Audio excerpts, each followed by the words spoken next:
Hello दोस्तों, नमस्कार। आपका स्वागत है आपके अपने चैनल हिंदी हब में।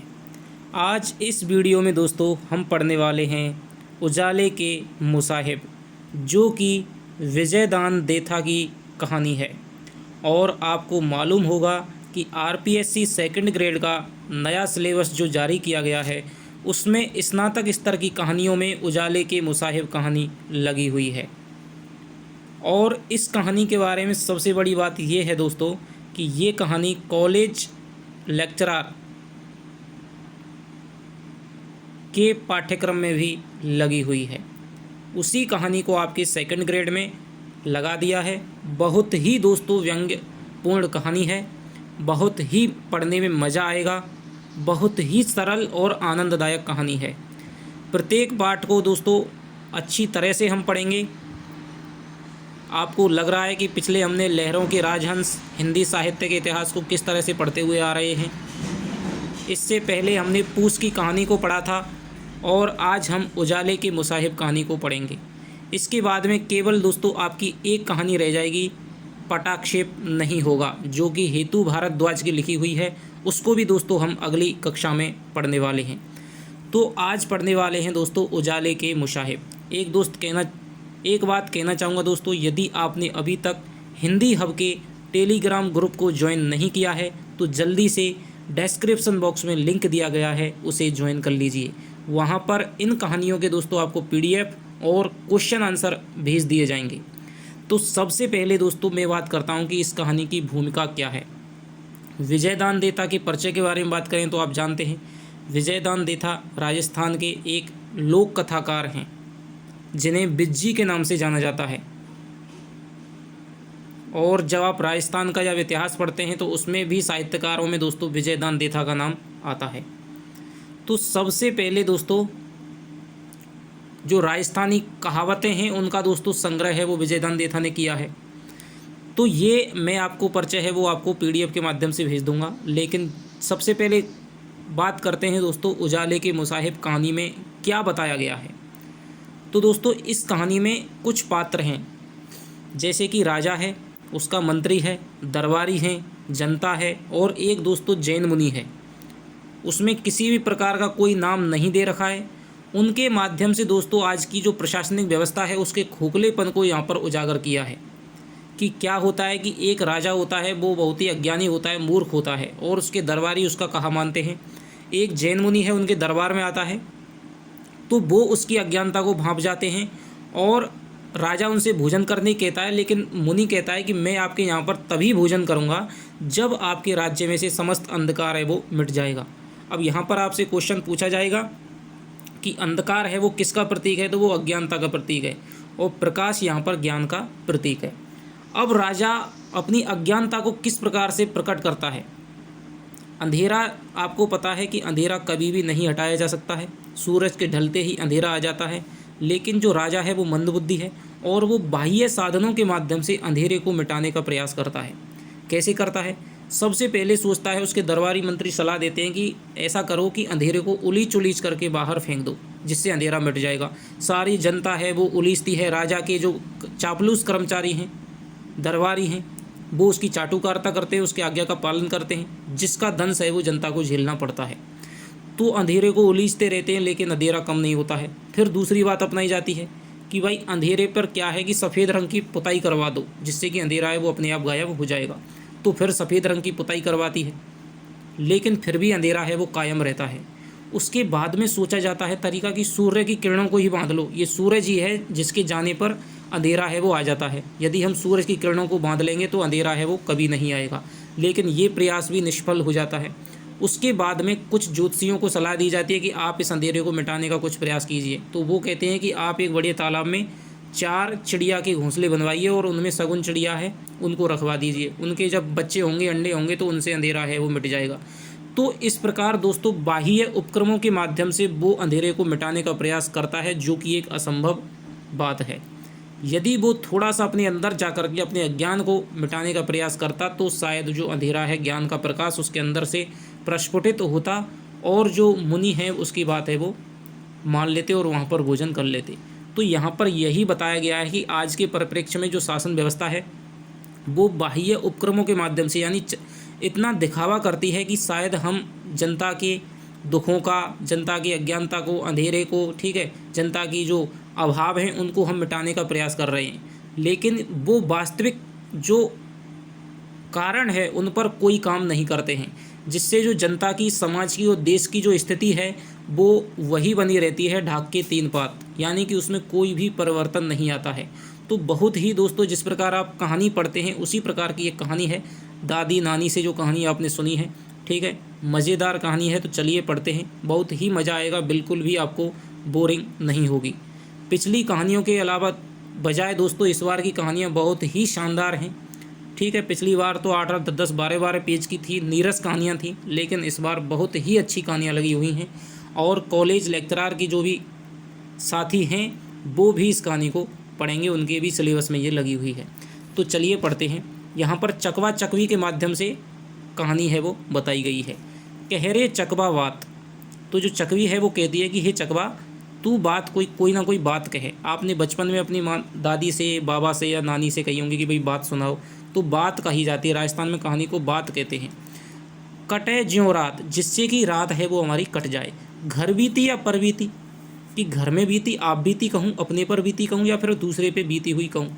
घर बीती तो घर घर जाने, कि घर बीती तो भाई सब कुछ सब लोग जानते हैं, अपनी अपनी सब कोई ताने। पर बीती में परमानंद, कि अपनी अपनी तो अपनी बात तो भाई बुरी लगती है, ठीक है, अपनी अपनी तो हम वैसे भी जानते हैं, लेकिन परवीत जो दूसरों पर बीती है उसमें हमें बहुत ज़्यादा आनंद आता है। तो ये है वो चकवी उससे कहती है। सुनते ही फट जाए कट जाए फंद, कि जिसको सुन कर के ही हमारे जो दुखों का फंदा है वो कट जाता है। जैसी बुद्धि वैसी बोली, तो चकवी है जिसकी जैसी बुद्धि थी वो उसी प्रकार की बोलती है। किसने मापी कितने तोली, जैसी मेहनत वैसा ही अनाज, खाए मुँह अखियन में लाज, कि जैसी मेहनत करेंगे वैसा ही अनाज होगा, खाए मुँह, और खाना है वो मुँह से, और अखियों में लाज। तो अमर अवधूत साईं सबको सुमति दे, कि एक था अनाम राजा। तो अमर अवधूत यानी कि जो सन्यासी है, साईं है, ईश्वर है, वो सबको सुनमति दे, ठीक है, सबको बुद्धि दे।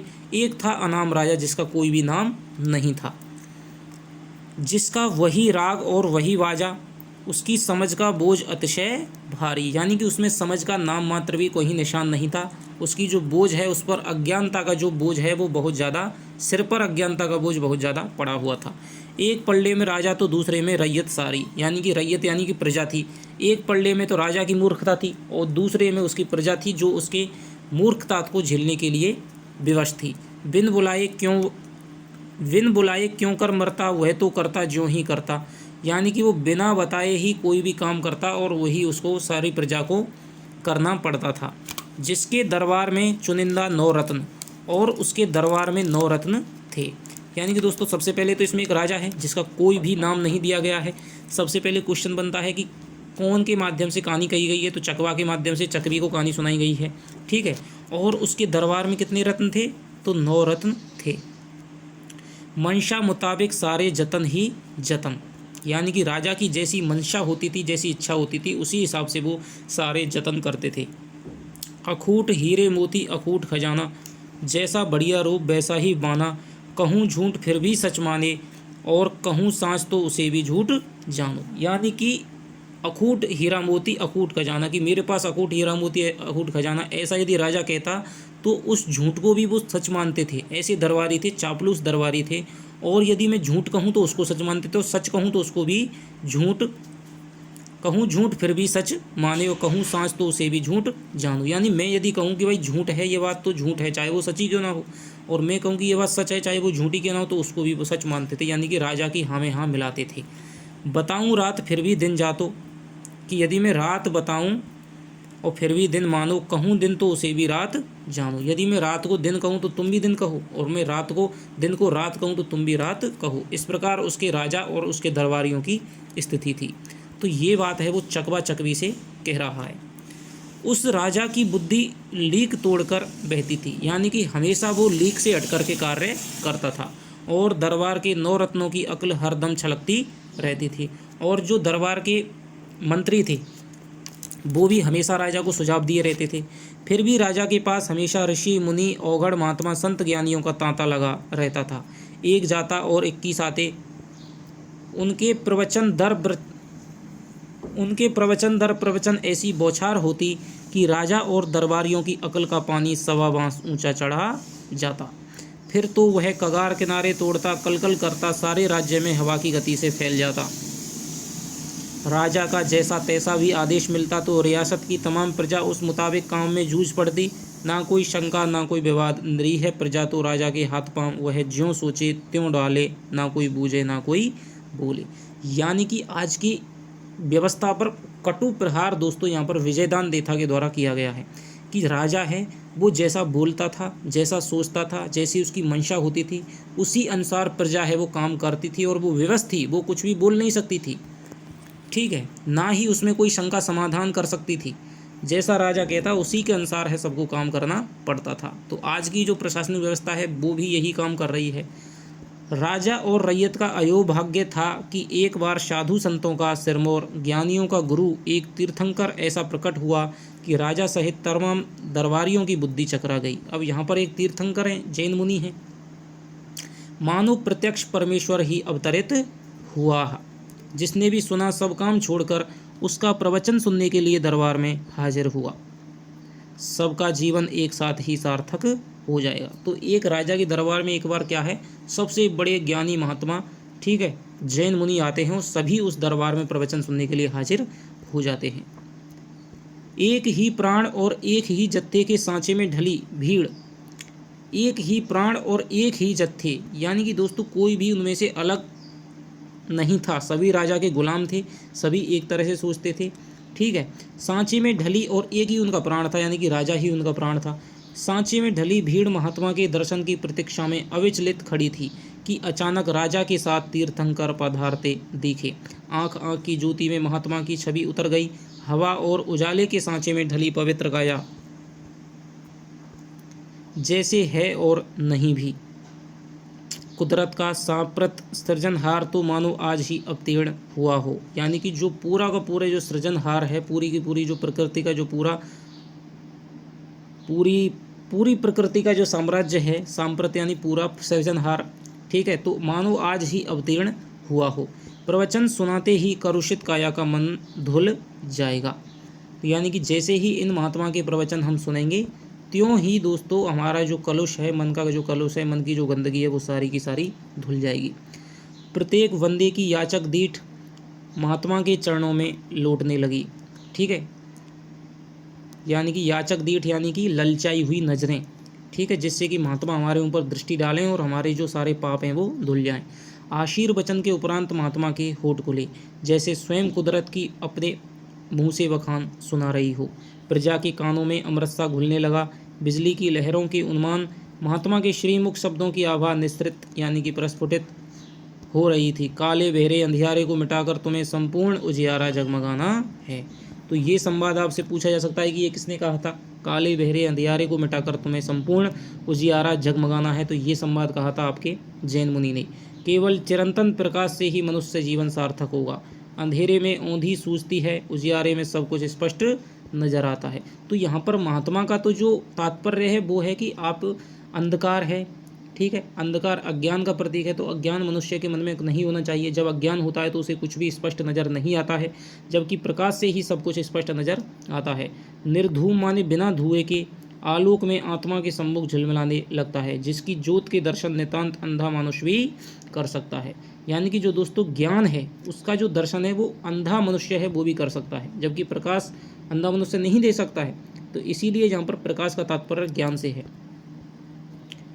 अंधियारे में जीना निपट अकारत है, सम्यक उजाले में मरना भी श्रेयस्कर है। तो ये संवाद भी आप दोस्तों यहाँ पर याद रखना कि अंधियारे में मरना, जीना तो निपट अकारत है, बिना किसी कारण से व्यर्थ है, और सम्यक उजाले में मरना भी श्रेयस्कर है। यानी ज्ञान के साथ यदि आप मर भी जाते हैं तो वो भी श्रेष्ठ है, और अंधियारे में यदि आप जीते हैं शताब्दियों तक भी तो वो भी बिना किसी कारण से है। तो ये बात दोस्तों जैन मुनि कहते हैं। इसलिए अंधियारे को हर घड़ी हर पल मिटाने का प्रयास करो और अनंत उजियारे की अखंड ज्योत जलाओ। अधिक भागवत वाँचने में कोई सार नहीं। इस बखान के बहाने तुम्हें सूरज की यह दिव्य किरण सौंप रहा हूँ। इसके चमत्कार से अवेद्य अंधियारे को मिटाने का प्रयास करना, तभी तुम्हारे अंतस का अकलुषित उजियारे से साक्षात्कार होगा। तो यहाँ पर जो मुनि है वो अंदर के उजाले की बात करता है, ठीक है, कि अपने अंदर तुम ज्ञान की ज्योति जलाओ, जिससे कि तुम्हारा जो कलुषित मन है, तुम्हारी जो गंदगी है, तुम्हारे पाप के जो दंश हैं, वो निशान हैं, वो सारे मिट जाएंगे, पर ब्रह्म की आपको अनुभूति होगी। अंधियारा नरक की अमिट कालिमा है और अनिंद्य उजियारा स्वर्ग का प्रत्यक्ष रूप। तो नरक की अमिट कालिमा किसको बताया है? अंधियारे को, अज्ञान को। और अनिंद्य उजियारा स्वर्ग का प्रत्यक्ष रूप है, जिसकी कोई भी निंदा नहीं करी जा सकती है, ज्ञान की कोई निंदा नहीं की जा सकती, वो स्वर्ग का प्रत्यक्ष रूप है। जब तक सांस है मेरी बात को नहीं भूलें तो सबका कल्याण होगा। इस प्रकार की बात है वो जैन मुनि राजा के भरे दरबार में कह देते हैं। प्रवचन के उपरांत राजा और समस्त दरबारियों ने हाथ जोड़कर बेहद निहोरे किए, पर महात्मा के प्रसाद ग्रहण करने की हामी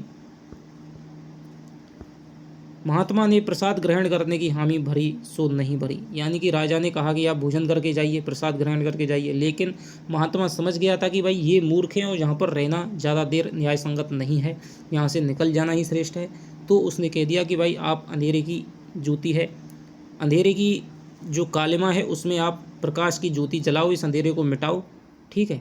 और वो वहाँ से बार बार एक ही उत्तर देते कि राज्य का अंधियारा मिटने पर वे बुना बुलाए सर के बल चले आएंगे, ठीक है। तब तक वे इस धरती पर पानी की बूंद तक नहीं चखेंगे। वे जिस तरह अवरोहित हुए उसी तरह सपने की नाई अंतर्धान हो गए। यानी जिस तरह से वो प्रकट हुए थे एकदम कि भाई कोई संत महात्मा आ गए, उसी तरह से वो चले गए। तो ये दोस्तों है वो महात्मा कह जाते हैं कि भाई जब तक इस राज्य में अंधेरा रहेगा, यानी कि अज्ञान रहेगा, तब तक मैं यहाँ पर इसकी पानी की बूंद भी नहीं चखूंगा।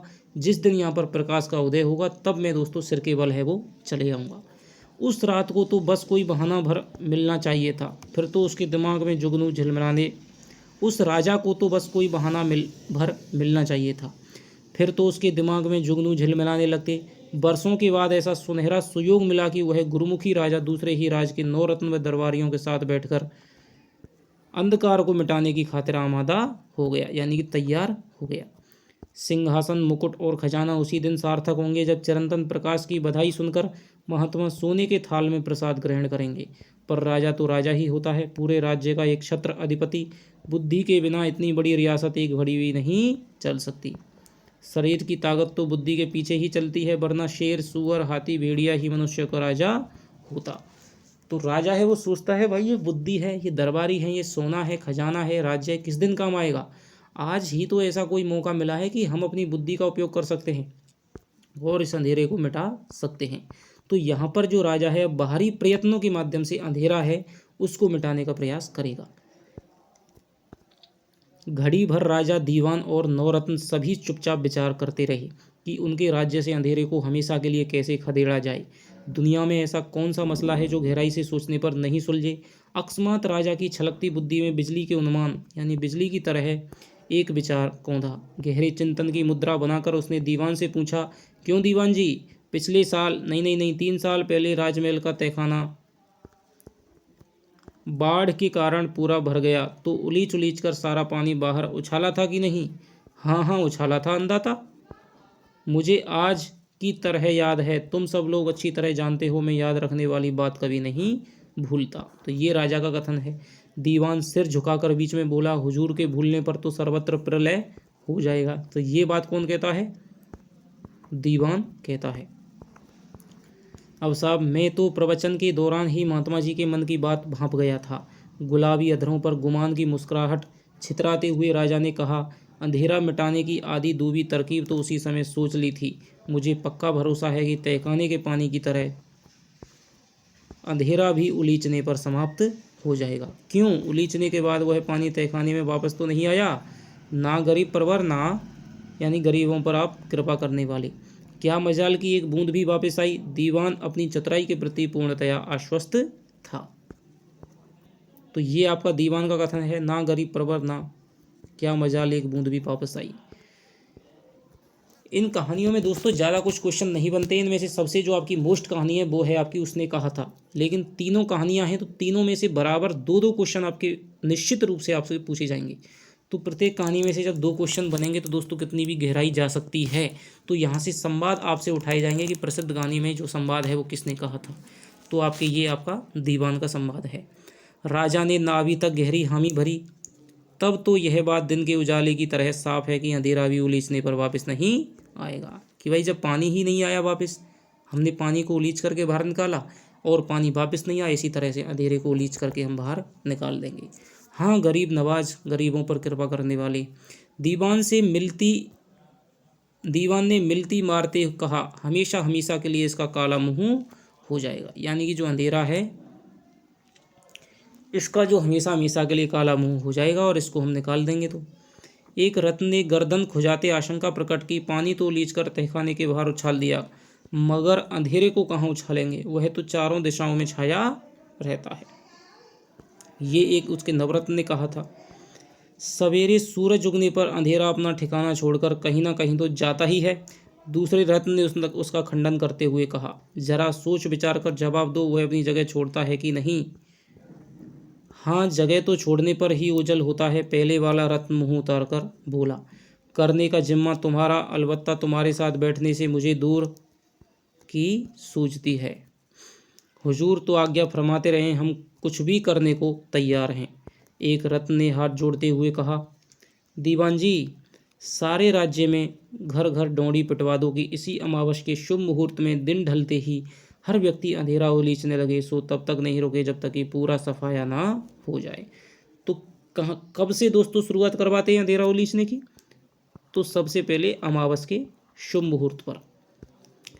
राजा ने धमकाते हुए कहा, किसी ने भी इस काम में ढिलाई बरती तो उसकी आंतें चली कौओं को फेंकवा दूंगा। महात्मा जी को जितनी जल्दी भोजन का आमंत्रण दूं तभी मुझे चैन मिलेगा। सबसे पहले भैया आदेश निकाल दिया जाता है कि पूरी जनता में ये डोडी पिटवा दी जाए कि सभी जो प्रत्येक आदमी है वो अंधेरे को उलीचने का काम करेगा, और जिसने भी इसमें काम में ढिलाई बरती तो फिर उसकी आंतें हैं वो कौओं को खिला दी जाएंगी। एक रत्न ने वाजिब सुझाव दिया, हुजूर, अंधेरा उलीचने के लिए यथायोग्य ठाव बासन भी तो होने चाहिए। वही तो बता रहा हूँ, ज़्यादा उतावली ठीक नहीं। राजा ने उसे झिड़कते हुए कहा, तुम समझते हो कि उलीचने के बासनों का मुझे ध्यान नहीं है। दीवान ने फिर वही रटी रटाई उक्ति चुपड़ते हुए कहा, अन्नदाता का ध्यान चूकने पर तो सूरज का उगना ही बंद हो जाएगा। तो यहाँ पर ये फिर दोस्तों दीवान का कथन है। राजा अपना गुस्सा भूलकर हिदायत के लहजे में बोला, जिसके घर में जो बासन हो उसे ही उलीचने का काम करे। ज्यों ज्यों याद आते रहे सभी रत्न आपस में मिलजुल कर बर्तन बासनों के नाम बताने लगे। तगारी, हांडी, परात, कटोरा, कटोरी, घड़ा, मटकी, चरी, टोकरी, मूड़ आदि।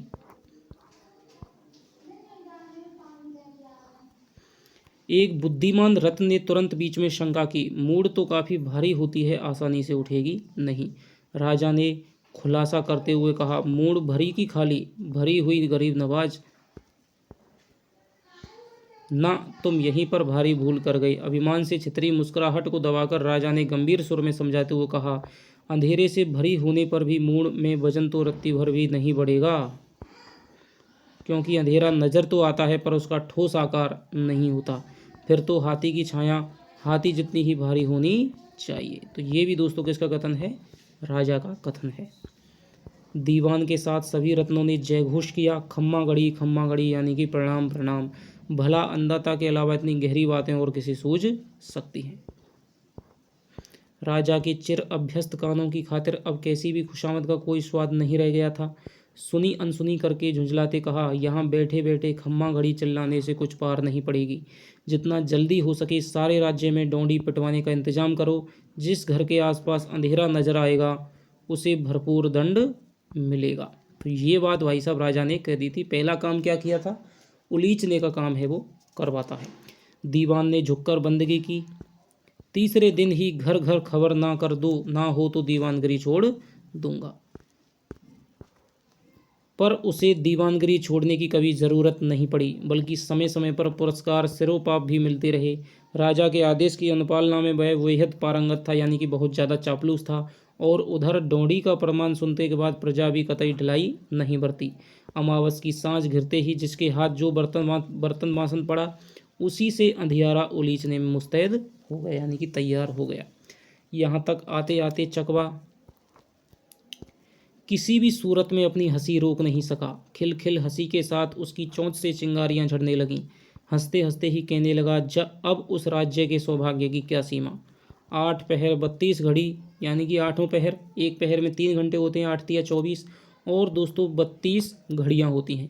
फ़कत प्रकाश ही प्रकाश जगमगाएगा। इतने बरस यह छोटी सी बात भी किसी को समझ में क्यों नहीं आई। दुगना काम निपटेगा, दिया जलाने की आफत मिट जाएगी, तेल का खर्च बचेगा सो नफ़े में। मगर चोरों के मन में सनसनी दौड़ गई। अंधेरा मिट गया तो उन्हें जबरदस्त हानि पहुंचेगी, पर राजा के आदेश की भला कौन अवज्ञा कर सकता था। चोर भी प्रजा के साथ में अंधेरा है वो उलीचने में लग गए। राजमहल के इर्द गिर्द हो हल्ले का तूफान मच गया। आधी रात ढलने पर राजा को नींद सताने लगी तो दीवान को हिदायत देते बोला, अब तो नींद के मारे मेरा जगना मुश्किल है, वरना सारी रात यह नज़ारा देखता। मगर तुम पूरे चौकस रहना, ऐसा ना हो कि मेरे जीते ही लोग ढीले पड़ जाएं।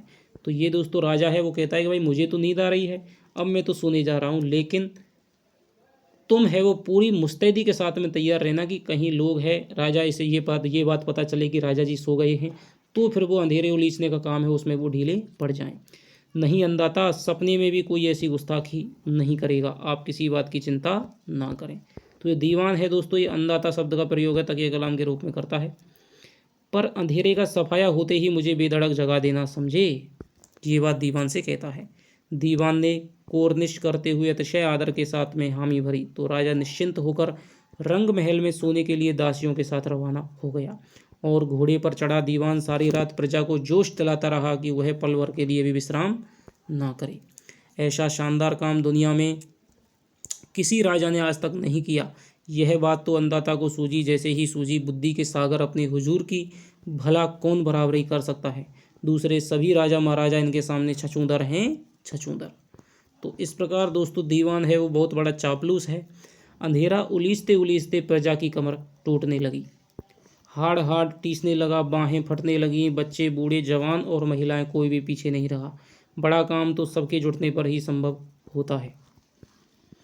सवेरे की मंगल वेला जब नगरवासियों को यह आशा बंधी कि उलीचते उलीचते आखिर अंधेरा काफ़ी कम पड़ने लगा है, तो उनके जोश को बड़ा सहारा मिला। वह चौगुने उत्साह से उस काम में तल्लीन हो गए। अब सवेरा हो रहा है दोस्तों, थोड़ा सा अंधेरा तो अपने आप ही कम होगा क्योंकि सूरज उगने वाला है। तो उन्हें लगा कि भाई अब अंधेरा है, हमने उलीच दिया है और वो कम हो रहा है। सचमुच राजा की बात तो एकदम सही निकली। ऐसे राजा की रैयत होने से बड़ा अहोभाग्य और क्या हो सकता है। देखते ही देखते अंधेरा तो बिल्कुल समाप्त हो गया। घोड़े पर सवार दीवान की खुशी का पार नहीं था। चरवादार को घोड़े की लगाम थामकर वह तो सीधा रंगमहल पहुंचा। बाहर खड़े खड़े ही जोर से फरियाद की, अंदाता अंधेरा तो एकदम नष्ट हो गया। पहाड़ों के आर पार दिखे जैसा प्रकाश हुआ हुजूर, ईश्वर की तरह आपकी टेक भी रह गई। तो ये दोस्तों आपका दीवान है वो कहता है कि भाई अंधकार है वो तो बिल्कुल इस तरह समाप्त हो गया है कि अब तो पहाड़ों के आर पार भी देखा जा सकता है। ईश्वर की तरह आपकी भी टेक है वो इज्जत रह गई। हुजूर तो नींद में सोते सोते ही चंदन प्रकाश के सपने देख रहे थे। राजा अपने हट पर अड़ा था और महात्मा अपने सिद्धांत पर डटे हुए थे। और सोने के बाजोट और थाल को अधेर परे हटा ले, वरना वे भूखे ही लौट जाएंगे। इस तकरार के बीच बधाई की गुहार सुनी तो वह सोने के पलंग से तत्काल उठ बैठा। उन्माद के आवेश में उछलते फांते हुए बाहर आया। चारों ओर गर्दन फुलाकर देखा, सर्वत्र उजाला ही उजाला। ऐसा तेज प्रकाश तो कभी नजर नहीं आया। समस्त दरबारियों के बीच राजा भी बावरे की तरह नाचने लगा। सारे राज्य में खुशी का समंदर हिलोरें भरने लगा। दिप दिप फटाफट दरबार जुड़ा। राजा ने दीवान, नौरत्नों और सब दरबारियों से बार बार पूछा कि वे अच्छी तरह से छानबीन करके बताएं कि आज वाले प्रकाश व पहले वाले प्रकाश में क्या अंतर है। तो ये दोस्तों इसकी मूर्खता को और प्रमाणित करता है।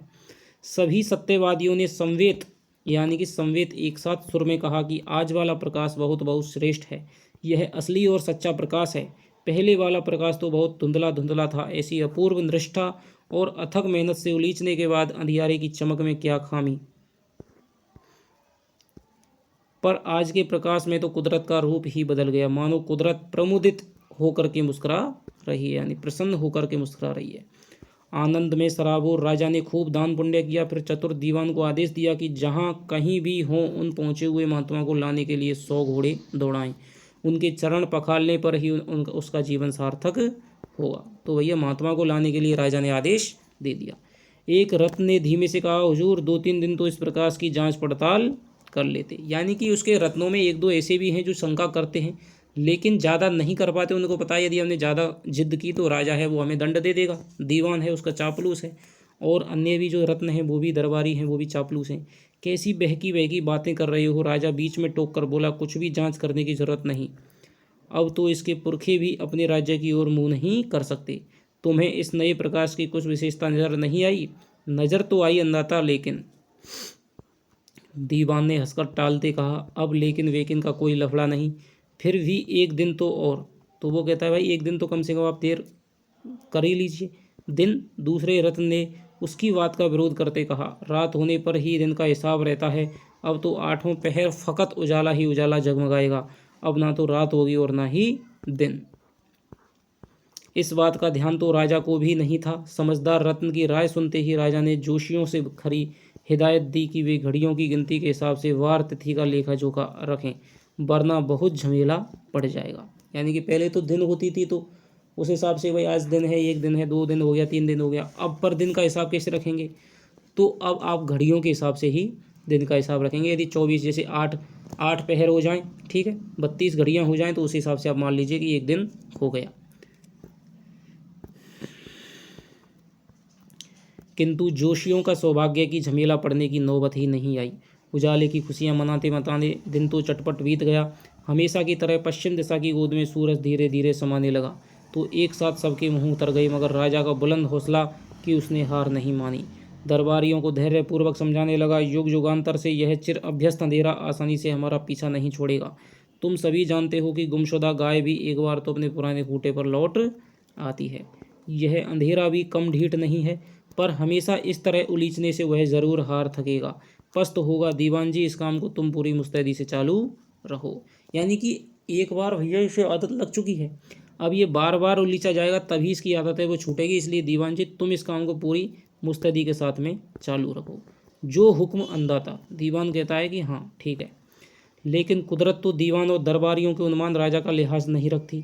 कई पखवाड़ों तक उलीचने के उपरांत भी अंधेरे का सफाया नहीं हुआ तो वह तो प्रतिदिन सूर्योदय के साथ लोप हो जाता और उसके अस्त होते ही अपना विकराल रूप लेकर के वापस प्रकट हो जाता। आखिर उसकी हठधर्मी के सामने राजा को भी झुकना पड़ा। अब राजा ने मान लिया कि वास्तव में अब अंधेरे को नहीं उठाया जा सकता। इस तरह से उलीचने से अब काम नहीं चलेगा, अब हमें कोई दूसरा उपाय है वो खोजना पड़ेगा। मगर अभी तो फ़कत एक ही उपाय गलत साबित हुआ। यूँ चुपचाप बैठने से राजा का काम नहीं चलता, कुछ ना कुछ तरकीब तो फिर सोचनी होगी। बेचारे तरकीब की क्या बूता कि वह राजा के सोचने पर नहीं सूझे। यानी कि ऐसी कौन सी चीज़ है जो राजा यदि सोचेगा तो दूसरी तरकीब नहीं खोजी जा सकती। उस राजा को अपने दीवान और नौरत्नों पर बेहद अभिमान था। वैसे धुरंधर विद्वान किसी दूसरे राज्य में नहीं थे और न उस जोड़ का राजा भी दुनिया में कोई दूसरा था। सबके साथ बैठकर राजा फिर अंधेरे को मिटाने का उपाय सोचने लगा। मनुष्य की बुद्धि का अन्य प्राणियों से कोई मुकाबला नहीं, इस पर राजा की शान तो कुछ और ही है। स्वयं ईश्वर भी उसकी मान मर्यादा का ध्यान रखता है। दरबारियों को भी नए नए उपाय सूझते, पर वे राजा को कुछ भी सुझाव देने में संकोच करते थे। राजा का भय भी मौत के भय से कम नहीं होता। भय मिट जाए तो राज चलता ही नहीं। वही राजा भय इसलिए दिखाता है कि उसका राज है वो सकुशल रूप से चलता रहे। यदि वो भय नहीं बनाएगा, दंड की व्यवस्था नहीं करेगा, तो सारे दरबारी हैं, जनता है, प्रजा है, वो अपनी मनमानी करेगी और राज्य नहीं चल पाएगा। सचमुच भय के बगैर तो प्रीत भी नहीं होती। तो तुलसीदास ने कहा है ना, भय बिन प्रीत ना होई गोसाई। तो ये बात है, वो यहाँ पर कहते हैं कि भय के बिना तो प्रीत भी प्यार भी नहीं होता है। तो नया उपाय सोचने की करामात राजा के अलावा पंडितों में भी नहीं थी।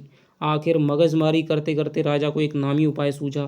खुशी में बुरा ऐसा कहने लगा, लाख बुरा मानो तुम सब में एक बड़ी खामी है, अपनी आंखें खुली नहीं रखती, वरना मेरी तरह 20 उपाय सूझने लगे। बोलो, रसोई की दीवारें ईंधन के धुएं से काली होती हैं कि नहीं? क्यों नहीं होती? दीवान के साथ साथ नौरत्नों ने भी जवाब दिया। सफ़ेद दीवारें देखते देखते काली स्याह पड़ जाती हैं अंधाता। और वे काली स्याह दीवारें वापस सफ़ेद कैसे होती हैं? इस बार अकेले दीवान ने कहा, कैसे क्या हुजूर? 2-3 बार कूंची से कलई पोतने पर वापस सफ़ेद हो जाती हैं। तो ये दीवान का कथन है। राजा ने परिहास के आशय से मुस्कुराकर पूछा, अब भी नहीं समझे? राजा के मन का भेद उसके बिना कहे ही सब समझ जाते थे। फिर भी ना जाने किस मजबूरी के कारण दीवान को कहना पड़ा, नहीं हुजूर, आपकी बुद्धि हमारी बुद्धि आप जैसी कहाँ चलती है। अब तो सारी बात खुलासा करके राजा को ही समझानी थी। राजा ने गुमान की मुद्रा में फिर एक सवाल पूछा, बताओ यह अंधेरा क्या है। बड़ा कठिन सवाल था। सभी दरबारी एक दूसरे का मुंह जोने लगे। दीवान ने हिम्मत जुटाकर कहा, अंधेरा तो अंधेरा ही है गरीब परवर। यही तो गड़बड़ है, राजा ने जंगा पर थाप देते कहा, इतना भी नहीं जानते कि यह अंधेरा तो फकत सूरज की लिपटों का धुआं है। तो यहाँ पर राजा है वो अंधेरे को क्या बताता है दूसरे उपाय में, तो वो सूरज की लपटें हैं उनका धुआं अंधेरे को बताता है। सभी दरबारी खुशी में उछालते हुए बोले, हाँ अंदाता, अब कहीं सारी बात समझ में आई। रसोई के धुएं की तरह अंधेरे को पोतने से वह भी सफ़ेद झक हो जाएगा। स्वयं आश्वस्त होने के लिए राजा ने जोर से पूछा, बोलो होगा कि नहीं। क्यों नहीं होगा हुजूर, ज़रूर होगा। तो दीवान जी, अब सारे राज्य में फरमान भिजवाने का जिम्मा तुम्हारा, देखो ढील ना हो। राजा के कहने पर ढील होने की गुंजाइश ही कहाँ थी। ढिंडोरा पिटवाने की पूरी तैयारी तो पहले ही कर रखी थी। सो तीसरे ही दिन राज्य की प्रजा दिन अस्त होते ही कलई का घोल और कूचियाँ लेकर अंधेरे को पोतने लगी। तो फिर विश्राम का नाम ही नहीं, वहीं अंधेरा और वे ही कूचियाँ। तो ये दोस्तों दूसरा उपाय किया जाता है। सबसे पहले अंधेरे को उलीचने का काम, दूसरा उपाय अंधेरे को पुतवाने का काम। आधी रात ढलने पर कृष्ण पक्ष की पंचमी का चांद गगन की कोख से बाहर आया तो धीरे धीरे चांदनी खुलने लगी। हाँ, इस बार यह उपाय कुछ तो कारगर साबित हुआ। कलई पोतने से अंधेरा थोड़ा थोड़ा सफ़ेद होने लगा था। महाबली मनुष्य के हाथों प्रपंच करने पर ऐसी कौन सी बात है जो पार ना पड़े।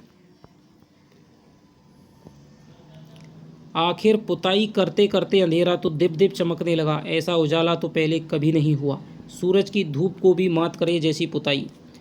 दीवान ने फिर रंग महल के बाहर खड़े होकर खुशखबरी सुनाई, अंदाता, यह उपाय तो कारगर कामयाब रहा।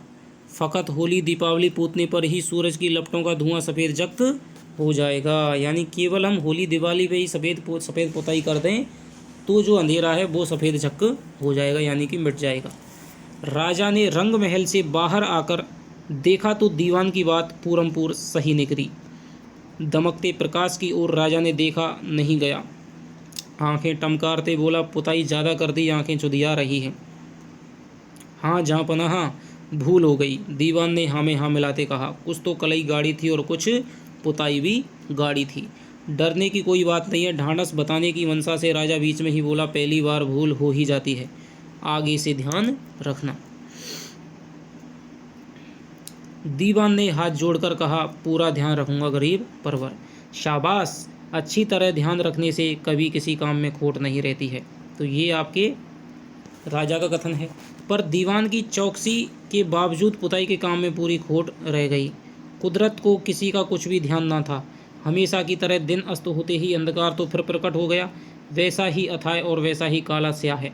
सभी दरबारियों के मुंह सांवले पड़ गए, पर बुलंद हौसले वाला राजा हताश नहीं हुआ। चकवी ने पूछा, ध्यान से सुन रही हो ना? उफ, बीच में रसभंग मत करो, चकवी ने चेंक कर कहा।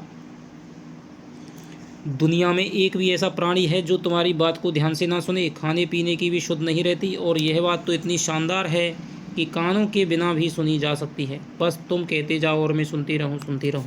ये बात है वो चकवी चकवा से कहती है कि दुनिया में ऐसा कोई आदमी नहीं है कि तुम्हारी बात को कान से ना सुने, और ये बात तो इतनी शानदार है कि बिना कानों की भी सुनी जा सकती है। चकवे के कंठ में जाने कितनी कितनी बातें बसी हुई थीं। जीवन सहजती के मुंह से ऐसी प्रशंसा सुनकर उसके उत्साह में उफान आ गया। ठाठ से कहने लगा। कुछ दिन ठहरकर नवरत्नों को राजा ने अपने पास बुलाया। उन्हें काफ़ी देर समझाने के उपरांत उसने अंत में कहा, यूँ निराश होने से काम नहीं चलेगा। तुम मेरे राज्य के 9 सूरज हो। तो 9 रत्नों को 9 सूरज की उपमा। थोड़ा दिमाग लड़ाओ तो बेचारे अंधेरे की क्या औकात जो तुम्हारे सामने टिक सके। आज ही दिन उगने से घड़ी भर पहले एक मामूली दिए की लौ को देखकर मुझे एक नई बात सूझी। बड़े गौर से समझने की कोशिश करना। दिया जलाने पर उजाला होता है कि नहीं? होता है अंदाता, हमेशा होता है। दीवान ने सबसे पहले हामी भरी। घर में चूल्हा जलाने पर उजाला होता है कि नहीं? इस बार 9 रत्नों ने एक साथ स्वीकार किया, होता है अंदाता, हमेशा होता है। भला चूल्हा जलाने पर उजाला क्यों नहीं होगा? बस यही बात अच्छी तरह समझने की है। राजा दृढ़ विश्वास के साथ कहने लगा, हम अंधेरे को जलाते हैं तो उजाला होता है। तो ये कथन है दोस्तों, वो आपका राजा का हो जाएगा। उसके जलते ही प्रकाश प्रकट होता है, कुछ समझे या नहीं? दीवान और नौरत्नों ने जोश के साथ जवाब दिया, समझ गए गरीब प्रवर, अच्छी तरह समझ गए। आप समझाएं और हम ना समझें, भला यह कैसे हो सकता है? तो फिर ढील किस बात की? राजा उतावली दर्शाते बोला, मेरे राज्य में लाखों आदमी हैं। यदि हर आदमी दोनों हाथों में मशालें लेकर अंधेरे को जलाने लगे तो पीछे मुट्ठी भर राख भी नहीं बचेगी। पूरा नष्ट होने के बाद वह चूतक करने के काबिल नहीं रहेगा। हाँ गरीब नवाज, यह उपाय तो वाकई बेमिसाल है। बस राज्य में डोंडी पिटवाने की देर है, फिर तो अखूट आलोक हरदम जगमगाता रहेगा। इतना कहकर दीवान तो अदेर वहाँ से बिना किसी देरी के वहाँ से रवाना हो गया। उसके जी को भी कम बवाल नहीं थे। तो पहले तो अंधेरे को उलीचने का काम किया, दूसरी बार है वो अंधेरे को पुतवाने का काम किया, अब तीसरी बार अंधेरे को मसालों से जलाने का काम है वो राजा द्वारा किया जा रहा है। राज्य का फरमान जारी होने पर किसकी हिम्मत जो विरोध करे? सारे राज्य की रैयत दोनों हाथों में मसालें लेकर अंधेरे को जलाने लगी। सवेरे तक जलाती रही। पैरों पर खड़े हो सकने वाले बच्चे भी उस महायज्ञ में शामिल हो गए। मनुष्य इतना प्रपंच करे तो कुछ भी असंभव नहीं। अंधेरा तो जलकर भस्म हो गया और आह तक नहीं भर सका। राजा ने अपनी बात को प्रमाणित करने के आशय से पूछा, क्यों दीवान जी, पहले की तरह यह उजियारा सूरज का प्रकाश तो नहीं है? राजा के दीवान तो सवालों के पहले से ही जवाब तैयार रखते थे। हाथ जोड़कर बोले, नहीं नहीं जांपना, हरगिज नहीं। बेचारे सूरज की ऐसी सूरत ही कहाँ, यह तो संप्रत जलते हुए अंधेरे का उजाला है। तो ये बात कौन कहता है? दीवान कहता है। फिर उसने नौरत्नों की ओर देखकर पूछा, क्यों, आपको भी कुछ फर्क नजर आ रहा है या कि नहीं? फर्क है तो नजर क्यों नहीं आएगा? नौरत्नों ने एक साथ गर्दनें हिलाकर जवाब दिया, इस तरह जला हुआ अंधेरा अब तो शायद ही जिंदा हो सके। तो ये नौरत्नों ने कहा था। दीवान और नौरत्नों के अड़िग विश्वास से राजा को भी अपने उपाय पर पुख्ता भरोसा हो गया। शायद दान पुण्य व निछरावल करने से भरोसा और भी दृढ़ हो। इस उद्देश्य से राजा ने दान पुण्य में कोई कसर न रखी और निछरावल में भी। मगर कुदरत बामन पंडितों की नाई न दान पुण्य से राजी होती है, न दीवान व नौरत्नों के उन्मान इनाम इकरार से, और न भिखारियों की तरह निचरावल से। वह तो अपनी मति से चलती है, अपनी गति से घूमती है। अपने निर्दिष्ट स्थान पर सांझ होते ही पूनम का चांद उगा।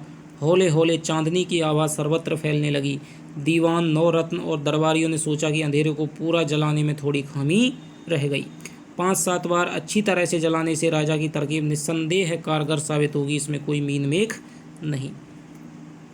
तो राजा और दरबारी सोच रहे हैं कि भाई हमने अंधेरे को थोड़ा कम जलाया, इसमें कोई ना कोई कमी रहेगी। यदि हम 4-5 बार अंधेरे को जला देंगे तो फिर ये अंधेरा है बिल्कुल भी भस्म हो जाएगा, फिर उसमें कोई भी अवशेष है वो नहीं रहेगा। आखिर अंधेरे को जलाने का उपाय भी व्यर्थ हुआ। सभी दरबारियों के मुंह पर कालिख पुत गई, मगर राजा का तेजस्वी मनोबल रंच मात्र भी मलिन नहीं हुआ। नया उपाय सोचने में सिर खपाने लगा। भला ऐसी कौन सी गुत्थी है जो मनुष्य के चाहने पर ना सुलझे? कुछ दिन अकेले सोचते सोचते उसे एक नई युक्ति सूझी, और सूझते ही स्वयं आश्वस्त होने के लिए समस्त दरबारियों की विशेष बैठक बुलाई।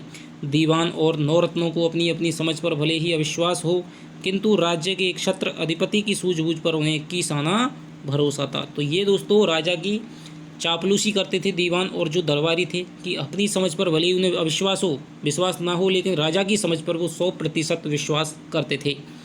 राजा ने भिड़ते ही उनसे पूछा, बोलो, हाथी में ज़बरदस्त ताकत होती है कि नहीं?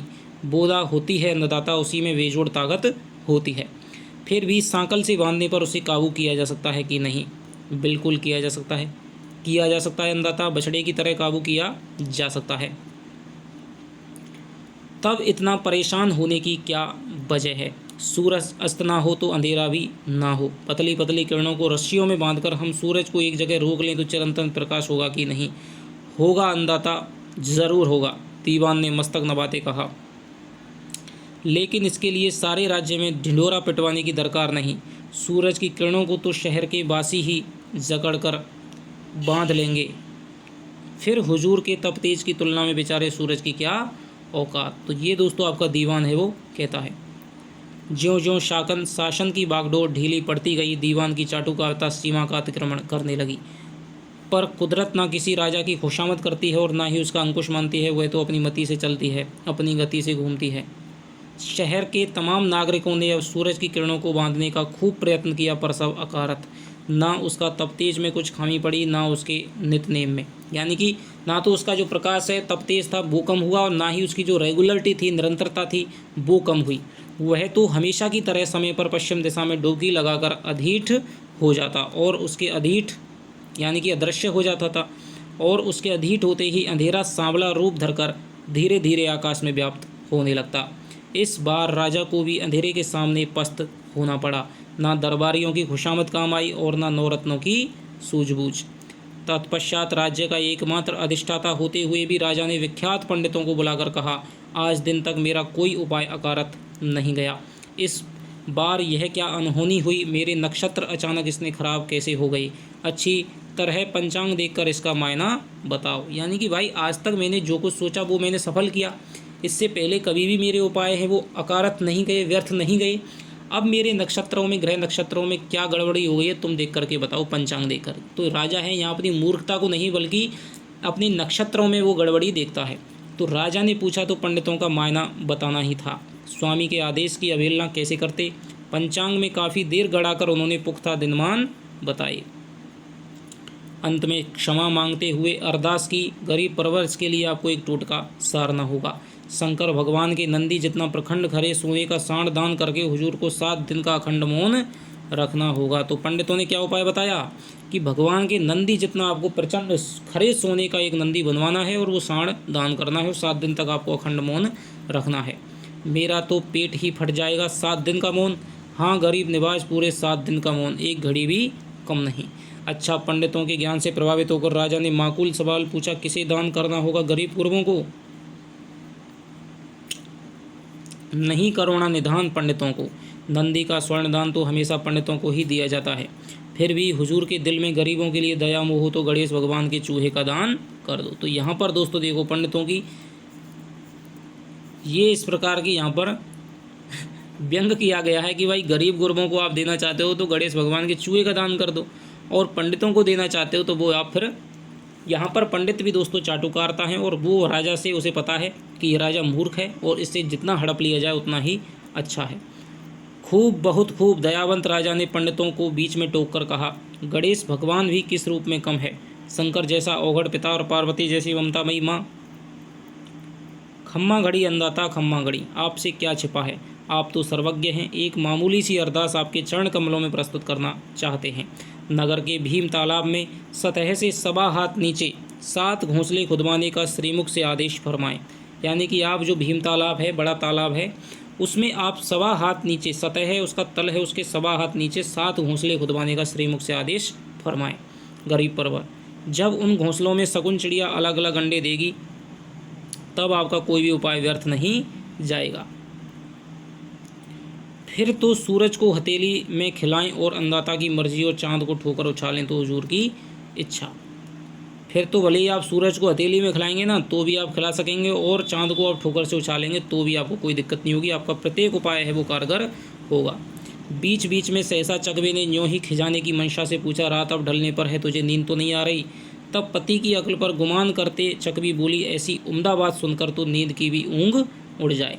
फिर भला मेरी पलकें क्या झपक सकती हैं? अपनी सुमधुर वाणी में चकवा आगे कहने लगा, राजा को अपने पंडितों के पंचांग पर पक्का भरोसा है। उस शुभ दिन की मंगल वेला में ही हजारों हजार चाकर तैनात हुए, सो आज दिन तक उस भीम तालाब के पानी में 7 घोंसले खोदने का अविरल प्रयास कर रहे हैं। अब बताइए, पानी के अंदर तालाब में कहीं 7.25 हाथ नीचे कहीं घोंसले खोदे जा सकते हैं? तो ऐसा पंडितों ने बता दिया कि भाई, पंडितों को बताता यदि राजा को हमने कोई उपाय नहीं बताया तो ये हमको दंड दे देगा, हमको मरवा देगा। तो उन्होंने ऐसा उपाय बताया कि जो हो ही नहीं सकता था। जाने कब पानी में घोंसले खुदें और कब शकुन चिड़िया उसमें अंडे दे, और जबकि शकुन चिड़िया है वो अंडे नहीं देती है। जाने कब राजा का उपाय सफल हो। पंडितों के ज्ञान पर राजा को पूरा विश्वास है। तो ये टोटका संपन्न होने पर राज्य में चिरंतन प्रकाश जगमगा उठा। पानी में अंडे थोड़ी देगी शकुन चिड़िया। मनुष्य की आशा और विश्वास ही बड़ी बात है। हम पंछी जानवरों की क्या हस्ती की उसके विश्वास पर संदेह करें। बस इतनी सी बात और इतनी सी रात, अब सो जाएं तो बिना सुने ही मैं राजा के शानदार सपनों का सुराग लगा लूँगा। यह तो उसके जागते समय की कहानी है। भाई ये तो उसने जागते जागते ये तो उसने किया है। अब सपनों में वो क्या क्या सोचता है, क्या क्या देखता है, तो वो मैं सोते सोते समय अपने पता लगाऊंगा। तो ये दोस्तों आपकी ये कहानी है आपके उजाले के मुसाहिब, यानी कि उजाले के मुसाहिब इस कहानी का शीर्षक इसलिए रखा गया कि उजाले के लिए क्या क्या जो प्रयत्न हैं वो किए गए थे। तो यहाँ पर आप देख सकते हैं कि एक जैन मुनि ने केवल इतना सा कहा कि आप अपने अंदर के अज्ञान को मिटाओ और ज्ञान का प्रकाश है वो लाओ, लेकिन जो राजा है वो समझता नहीं है, मूर्ख है, और वो बाह्य प्रपंचों के माध्यम से अंधेरे को मिटाने का प्रयास करता है, लेकिन उसके सारे प्रयास असफल सिद्ध होते हैं और वो अब भी प्रयासों में लगा हुआ है। वो थोड़ा सा भी पलट करके अपने अंदर जा करके अपनी अज्ञानता को मिटाने का प्रयास नहीं करता है।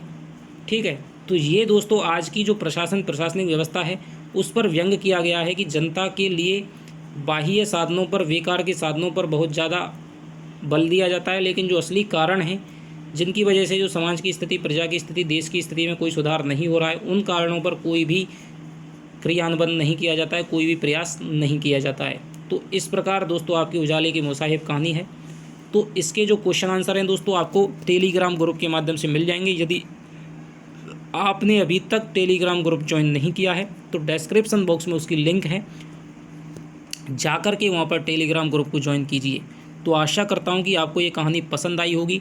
अब इससे अगली कक्षा में दोस्तों हम पढ़ेंगे पटाक्षेप नहीं होगा, जो कि हेतु भारद्वाज की कहानी है। और इस तरह से आपकी स्नातक स्तर की 4 कहानियाँ हैं वो समाप्त हो जाएगी। फिर आपको हिंदी साहित्य का इतिहास है वो आपका चल ही रहा है। इसके बाद में आपके काव्यशास्त्र की कक्षाएँ भी जल्दी ही शुरू होने वाली हैं। तो चलिए आपसे मिलता हूँ अगली कक्षा में, तब तक के लिए बाय बाय, जय हिंद, जय भारत।